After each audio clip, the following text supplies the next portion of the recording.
So you had about a day and a half to kind of digest everything, just sum up the emotions and feelings that, it ended so quickly.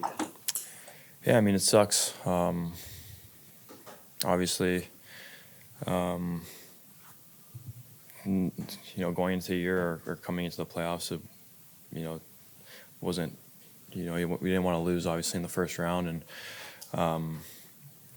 we thought we had a really good team that could have gone on a long run. We believe in this group and how good we could be and get back there. But yeah, just obviously a couple days later, it just sucks losing in 5. Was there anything different that you noticed between the Panthers from last year to this year? Anything you guys saw on the ice? No. They obviously are a really good team, defending Stanley Cup champions, and I think it was pretty. They play the same way as they did last year, and a lot of guys on same players. So it was, tight check-in series. They defend well. Once you win, kind of you get that feel of what it takes and just finding ways to win games, and that's what they did. Can you just tell us a little bit about what it was like? Obviously, you and Hagel are really close, but you both have had great seasons. What it was like to see him go down in Game 4, just kind of your guys' mentality to push through without him in the lineup. Yeah, it was tough to watch. Hague's obviously such a big part of our team in all aspects of what he brings to the game.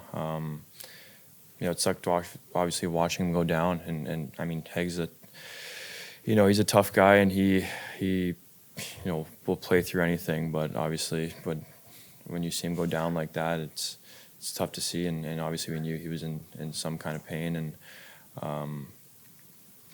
not having him, obviously, like I said, he brings so much to our team, and obviously the offensive side of the puck, but everything, just the physicality, the energy that he brings every single shift, the hard work and the vibes on the bench. So obviously it sucked not having him the last game. Anthony, what did you like most, or perhaps most proud of, about this group? Yeah, we just, we fought till the end. There's, we have a bunch of warriors on this team, guys that, put it all on the line. And, I think our effort was there every game and trying to win.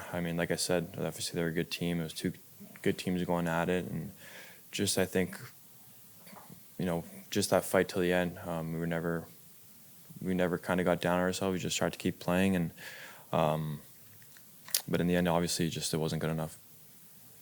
Andy, for you saw career highs in a lot of your offensive numbers this year. I think you talked about how much playing with Higgs has kind of helped you. But what do you kind of when you look at the season that you had, what's kind of been behind maybe that growth that we've seen, especially offensively?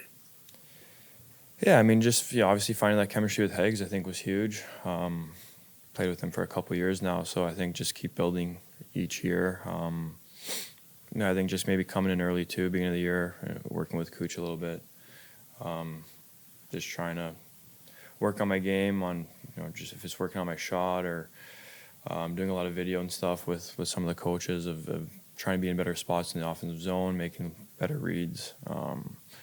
But then I just tried to play my game, try and be good defensively and chip in offensively when I can.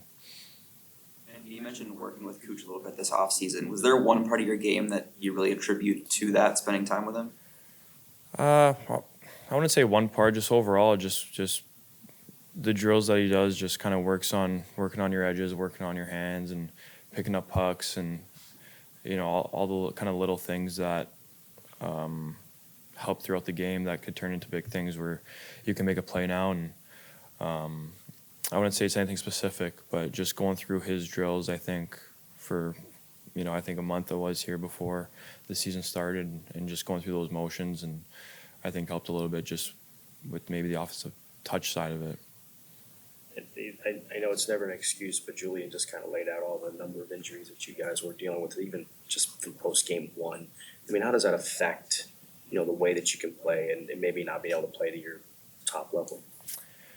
Yeah, I mean, it's weird. We were fairly healthy, I think, the whole season, and kind of just hit us at once there. But I mean, guys are, like I said, we have a bunch of warriors in that dressing room, and guys that are willing to do whatever it takes and play with whatever they have. I mean, I think at this time of the year, probably a lot of guys. Probably not just our team, but a lot of teams are going through stuff and fighting through stuff with injuries and stuff like that.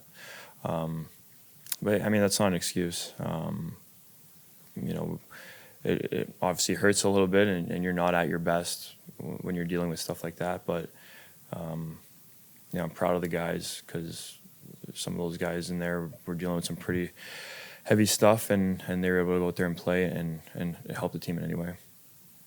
I mean, what's the difference for you guys getting back to your championship ways? Like, you've been there, you've done that, but for the last 3 seasons, whether it's kind of the overtime thing or, you know, not winning on home ice, just where is that tipping point for you guys to get back to where you were? Yeah, I think just as players, we just got to be better. I mean, it's, you know, a lot of guys, like you said, have been there, and I think it's on us to just be a little bit better. Go into this off season here this summer and train a little bit better. Everyone's got to come back just a little bit better. But like I said, we believe in this group that we have, and we believe that we could get back to the top. So I think just go back home, train, have a good summer, have a good off season, and come back hungry. I mean, eager to go out there and try and win a Stanley Cup.